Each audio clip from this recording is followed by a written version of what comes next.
Hi class, Robert. We're We're going to talk about the political landscape slide. This is just a brief overview of what sort of the American political scene looks like today. Talk a little bit about what Democrats are, what Republicans are, how we divide up the country, sort of where those political fault lines are, what issues define American politics, which will hopefully give us some sort of baseline to launch into the rest of the semester with. So without further ado, I'm going to be following along a little bit on the political landscape PowerPoint slide, which you can find uploaded. I'm going to skip the partisanship bias thing because I want to go over that in class. So moving on to slide 3, dividing America.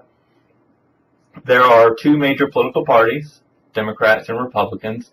The Democrats are the liberal party or the left-leaning party. Republicans are the conservative party or the right-leaning party. When we describe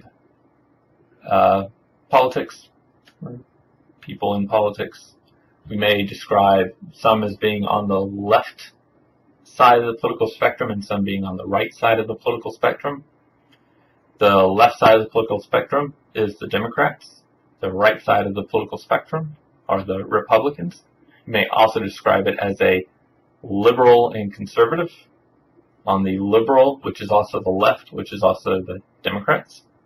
The conservative, which is also the right, which is also Republicans.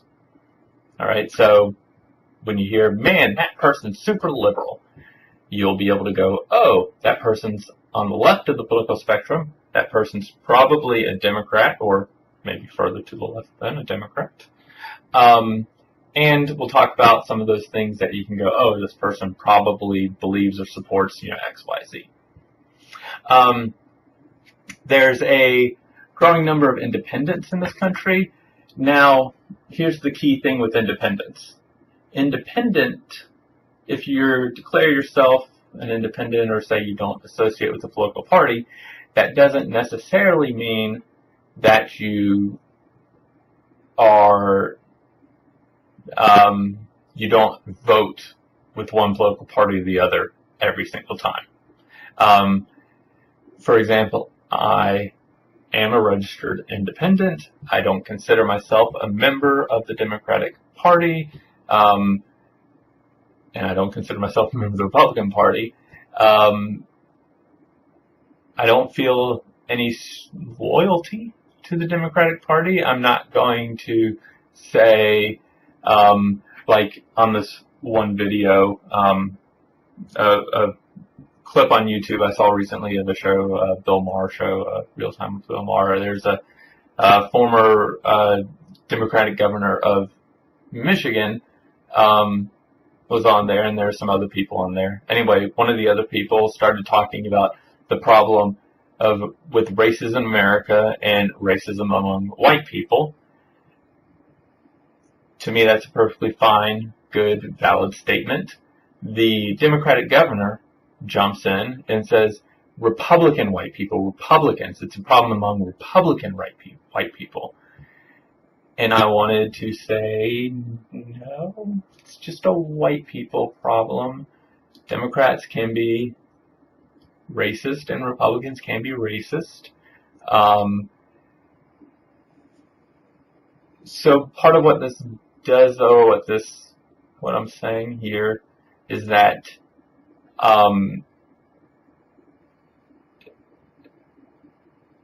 if you're identified as a Democrat, you may jump in to defend your party and be like, wait, no, Democrats aren't racist. Please, have you ever met a racist Democrat in your life? Of course not. It's just those Republicans' problems. Please. Whereas a political independent may not care in that sense. However, I will say this about me and most independents. You're probably only going to vote for one of the parties the vast majority of the time. no offense to any Republicans running for office, but I'm probably never going to vote for you. I'm sure somebody in this class right now is totally running on the Republican ticket. I'm not going to vote for you. I'm a registered independent. I identify as an independent, but I'm voting for the Democratic Party, just straight up and down the ticket. Because I'm a liberal, and the Democratic Party is the party of the liberals. The Republican Party is the party of the conservatives, and I don't identify or feel that I share many political beliefs, values, opinions, whatever, with the Republican Party.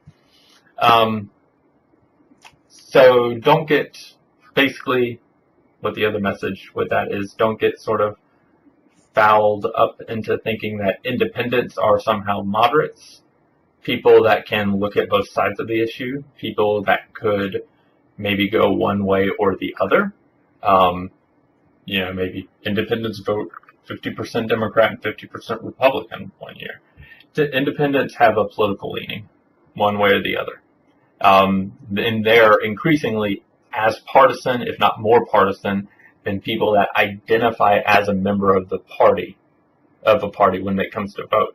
So increasingly, there are some segments of independents that might vote more reliably Republican or more reliably Democrat than identified Republicans will vote Republican or identified Democrats will vote Democrat.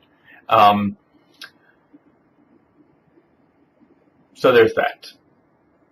Independent voters are not necessarily voters up for grabs by either party. They're voters that don't identify with one party or the other. So there's that. Okay, in this country, there are lots of other ways we divide up people, or we see political divisions sort of playing out. Rural counties and rural states tend to be Republican, and urban counties or urban states tend to be more Democrat. So a state like New York, where most of the people, a huge, gigantic number of the people live in urban areas, tend to be more Democrat. A state like Wyoming, where most people don't live in a city, tend to be Republican. We'll see this play out very starkly in a couple slides. The southern states tend to be Republican. The northeastern states tend to be Democrat. The west coast states tend to be Democrat. The western states, though,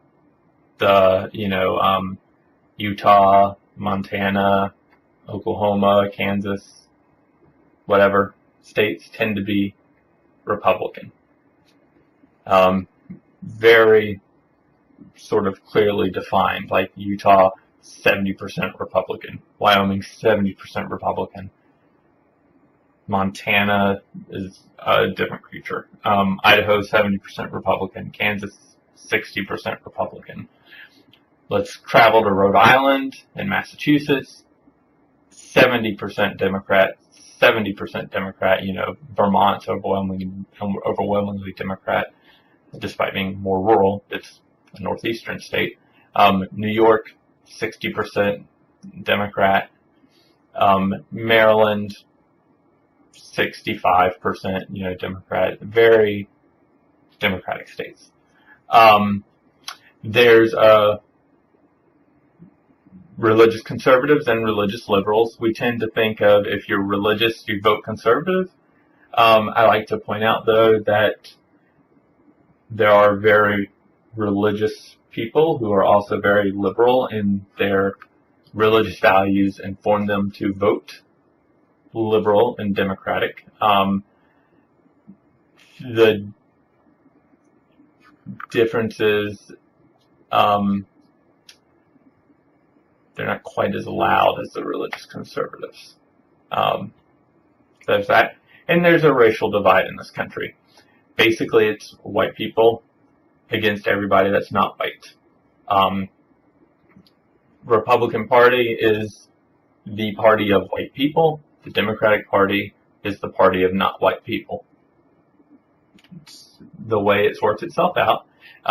For example, in 2012, I'm going to jump ahead here and look at, let's see, slide like 17. 72% of the electorate in 2012 was white, and 60% of those white people voted for the Republican Mitt Romney. If you look at the number of, like, the percentage of votes, so of Mitt Romney's voters, if you took all of Mitt Romney's voters and you divided them out, how many of Mitt Romney's voters were white, how many were black, how many were Asian, Latino, whatever, 88% of Mitt Romney's voters were white. So he got only 12% of the people that voted for Mitt Romney were not white. So overwhelmingly, just almost exclusively white.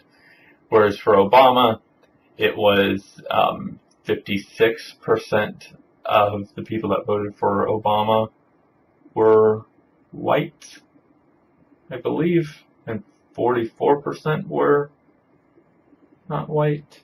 It might have been the other way around. It might be 55% not white and 45% white. The basic there is, this is the take home, not the exact percentage, but the fact that the Democratic Party, the people that voted for Obama, were about half and half white and not white. This has implications coming up in the future, which we'll talk about in class. But if you look at slides 4 and slides 5, you can see the states that voted for the Democrat and states that voted for the Republican in each of the 2008 and 2012 election. If you notice, pretty much all the states except for Indiana and North Carolina voted the same way, but they voted the same way in 2008 and 2012. If you go back to 2004 and then 2000, you'll see still even more similarity, with only a few states being ones that will shift back and forth between the parties. If you look at slide 6 and slide 7, this is America broken up by counties and how the counties voted. So the very dark red counties voted very Republican. The very dark blue counties voted very Democrat. Most of America is rural, geographically at least. Most Americans live in either the city, an urban area, or suburban area, but geographically, most of America is rural, right? If most of America looked like New York, we would have like 2 trillion people. But most of America is not. Geographically, again, New York. Overwhelmingly, Americans live in cities. Anyway, if you look at the states that are overwhelmingly rural, you find that the states, most of the counties, vote Republican. And within the states, like, look at, Kansas, for example, overwhelmingly rural, just about the whole state voted Republican, except for 1 or 2 counties, Kansas City, voting for Obama and the Democrat, the one population center. Oregon's a good example. There's, like Salem, Portland, Oregon, big population centers, voted heavily Democrat. The rest of the state doesn't have a lot of people in it, and those areas voted Republican. In 2012, Obama carried a state like Ohio, for example, and if you look, most of Ohio looks red, right? There's only a few counties along the Great Lakes, and then 1 or 2 counties in the center of the state that voted Democrat. But the thing is, all the people live in those blue counties. Or most of the people live in those blue counties, so that's why you could see a state like Ohio and go, whoa, that entire state looks red. That must have gone for Romney. No, it went for Obama because he won the states with all the people. Same thing with Pennsylvania. Obama won Pennsylvania pretty healthily. Virginia, he won Virginia. Florida, there's another state on there. Nevada, he won Nevada. If you look at Nevada, there's 2 counties that went for Obama. The rest of those are the 2 counties with the people, and the rest of Nevada is like desert. So while those other counties went Romney, it might have been like 100 people voted for Romney and 10 people voted for Obama, whereas in a place like Las Vegas, might have been 1 million people voted for Obama and 500,000 people voted for Romney. Okay. All right, so we have the Democrat and Republican parties. Brief note, slide 10. Republicans are not Nazis. Keep that in mind. And Democrats are not socialists. Even though Bernie Sanders describes himself as a Democratic socialist, he's not probably what you're thinking of as socialist. He's not Stalin. He's not Hugo Chavez, Fidel Castro, or anything like that. Donald Trump is not Adolf Hitler. In case you don't know, Adolf Hitler tried to exterminate an entire race of people. Donald Trump may be racist, but he's not trying to exterminate an entire race of people. There's a difference, a big difference. All right, so the party that's most like Nazis is the Nazi Party. Democrats are not Nazis and Republicans are not Nazis. I bring this up because when you watch the news or the pundits, you'll hear lots of times like, this tactic straight out of Nazi Germany. Those darn Republicans are saying this. They're Nazis, I tell you. That's bullshit. No. We need to stop that kind of Nazi stuff. Okay? Alright, moving on to Democrats. Some things Democrats believe in. Democrats are capitalists. Bernie Sanders is a capitalist.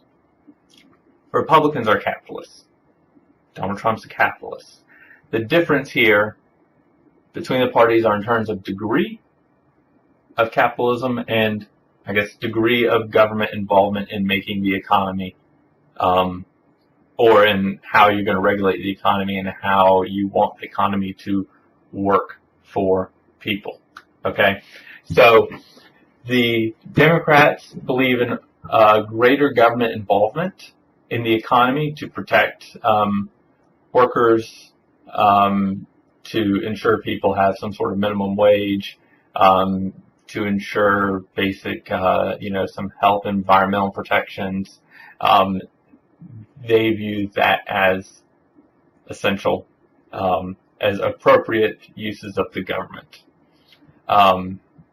in, that economic and regulatory field. One thing I have in here, the creation of equal opportunity, Democrats believe in. So we can say everybody's equal, everybody has an equal chance to succeed.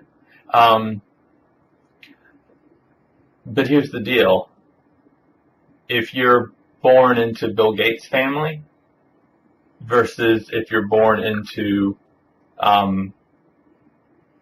homeless person's family, one of you, you may say each of you has an equal chance to succeed. Nobody's going to say, oh, homeless person, we're going to hit you over the head so you can't ever succeed. You're both going to have the, same chance to succeed. However, we know kind of like, let's be real, the Bill Gates child has a better chance at succeeding than the homeless person's child. So they don't have equal opportunity. They may have sort of an equal chance, but that's not necessarily the same as having equal opportunity, having equal resources, having like equal amounts of doors open for you. Bill Gates' child's going to get to know lots of other rich people and is going to grow into, some rich business. Won't have to do the work to set it up. Homeless person's child, it's going to be a lot harder. They don't have the equal opportunity. Democrats look at that it's right to create equal opportunity, to address the social imbalances, or here I also say biological imbalances. Women, based upon biology, have a lot of extra expense that sort of gets attached to them in society. Medical care for women is more expensive than medical care for men. Here's the question. Just because you happen to be born a woman, does that mean that for the rest of your life you should have to spend more to maintain your health than a man does? You did not do anything at all, right, to sort of force yourself to have those extra costs. It's not like you're a smoker and you chose to smoke and then therefore you have higher medical costs. You're just born a woman. Should a woman, just because she exists in the world as a woman, have to fork over an extra like $3,000 every single year to pay for medical stuff? Because that's sort of the cost of being a woman. Should that be the case? Democrats would say no, and government needs to get involved to make it so that a woman, by virtue of being a woman, isn't paying more for health insurance, for example, because before the Affordable Care Act, aka Obamacare, women were charged more for the same health plans as men were because women were likely to use certain more expensive services. Now you can't charge men and women differently. Okay. Talked about minority coalition, the Democrats being the more coalition party, diverse interests. Republicans are the party of white people.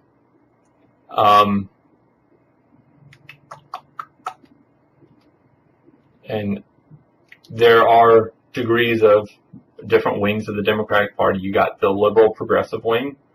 That's the further liberal, further left wing party, or part of the party. That's a Bernie Sanders parts of the party. And you have moderate or conservative Democrats, which is where the Clinton wing of the Democratic Party is.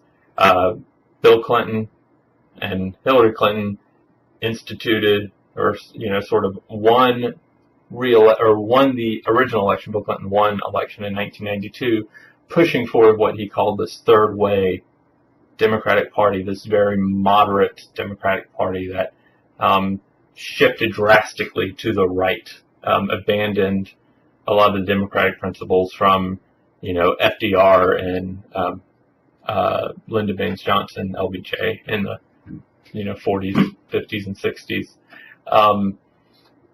and moved towards this more Reagan-ish party and beliefs. I don't know if you can hear the person outside.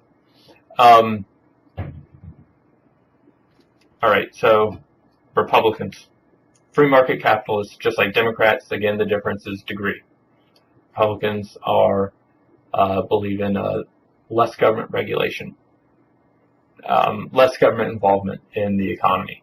They see a principal part of a person's freedom being their economic freedom, being their liberty to do with what they have as they wish to do with it.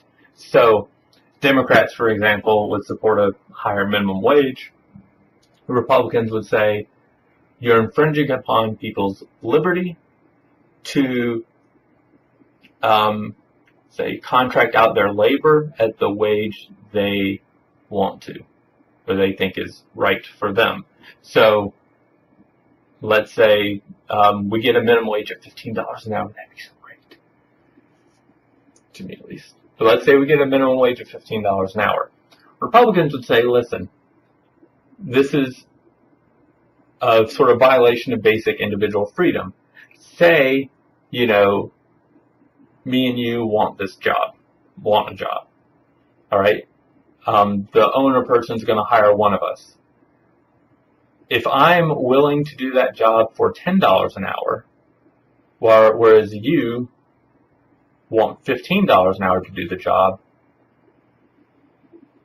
why don't I have the freedom to say, hey, boss man, hire me, I'll do it for 10. You don't have to do it, you don't have to hire that other guy who wants 15. And why doesn't the boss, the owner of the business, have the freedom to say, I want to find somebody who will do this for $10 an hour. I don't want to pay somebody $15 an hour. The idea here would be I would have the freedom to choose my wage. The owner would have the freedom to set the wage. And in that process, you have greater freedoms for everybody. Whereas if there's a $15 minimum wage, then everybody is forced to, accept $15 as a minimum wage and also pay $15. So the idea would be you lose some freedom there, the ability to contract your labor. Republicans are concerned about economic freedom in this regard, and they see it blending into people's political liberties and political freedoms. Republicans have a very individualistic view of the world. They look at people as having an individualistic personal responsibility. I say individualistic personal responsibility because Democrats think people have personal responsibility, but they view it as more of a personal responsibility to a collective whole. Republicans, personal responsibility just to yourself.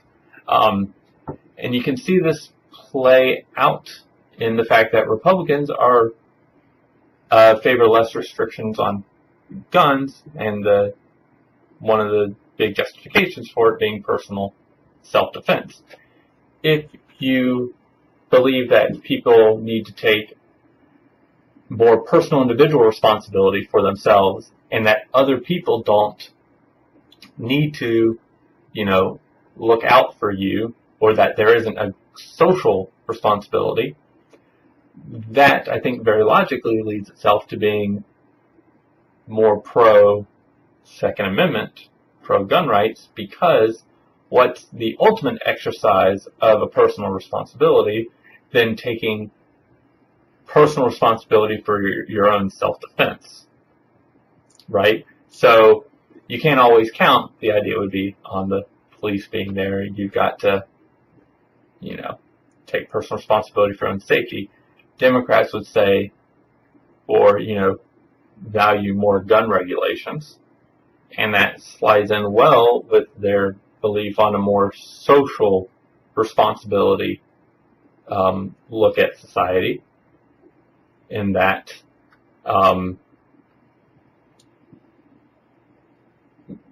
we don't want people to run around and be vigilantes and try and take the law into their own hands. We live in a collective society. We're going to have the police come along and enforce the law and protect people. You don't have to go it alone. Society will provide that protection for you. Therefore, you don't need this gun. How that goes. There are a couple different wings of the Republican Party. We have the Reagan wing, which would now be the more moderate, the business wing of the party. Lower taxes, less business regulation, but there is some role for taxing and business regulation. There's role for government in the economy. We have the rise of this Tea Party wing, which is pretty much just anti-government. Any place they can cut spending, good job. Any place they can cut taxes, good job. It's just anything that lessens the federal government's involvement in anything, is a positive. It's where the sort of Tea Party wing looks at it. An example of how this plays out, or has played out, we had this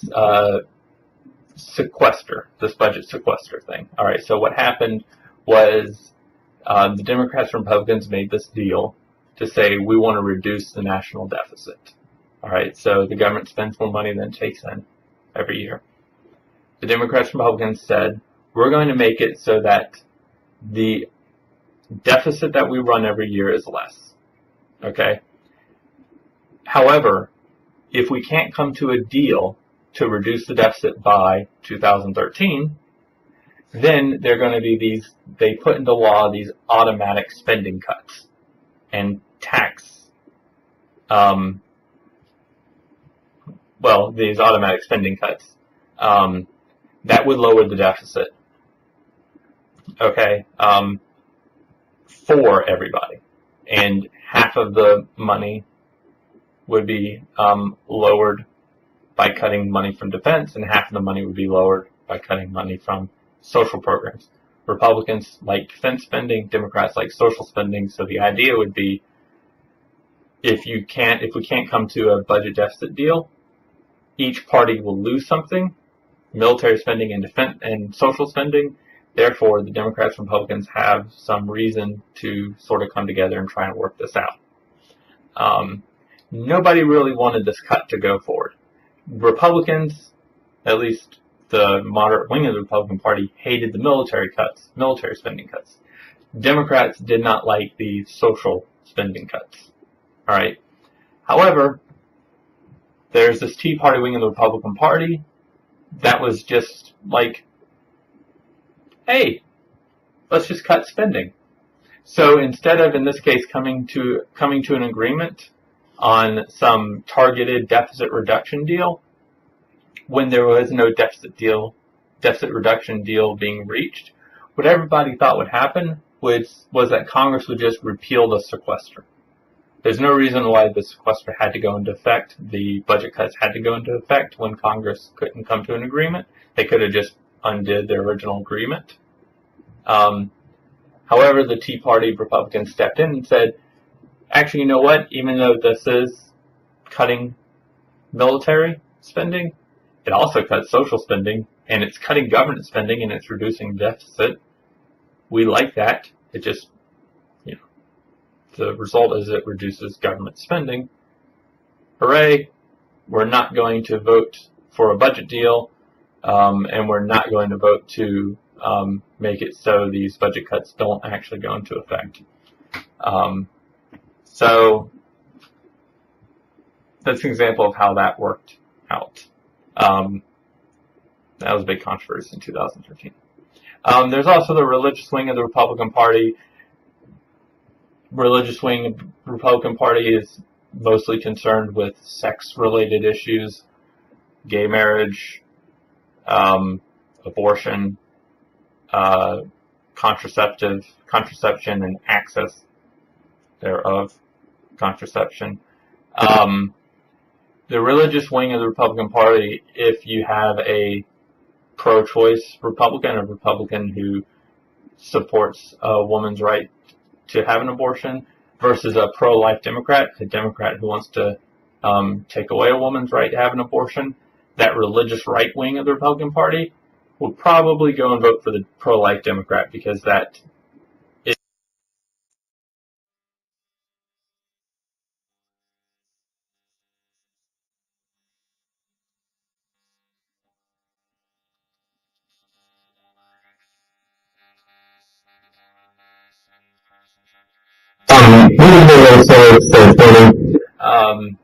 internet lies. Be skeptical of things. So I have two images. One's an image that says, nothing to see here. It's just a Bernie rally in California. It's got massive people down a highway as far as the eye can see. Supposedly, like, yeah, all those people support Bernie. Go Bernie, yeah. And it's meant to say, look, Bernie's getting these rallies of like 40,000 people. The media's not covering it. This is bull. if you look to the right, the image on the right there is that original image, not cropped, without the text, and you see that it's actually a May Day parade in Cuba, which ironically is kind of like the Bernie rally. Haha! Boing. So somebody lied. Somebody took the image of that May Day parade in Cuba. If you actually look, there's a building to the right on the unaltered image. You can see it says, like, you know, Cuba something rather on the building.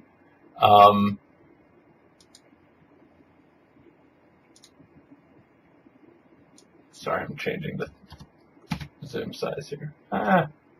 Okay. It says, like, Por Cuba Unidad y Sorry, Spanish is not a language I speak. Anyway, it says that on there. In the nothing to see here picture, the person actually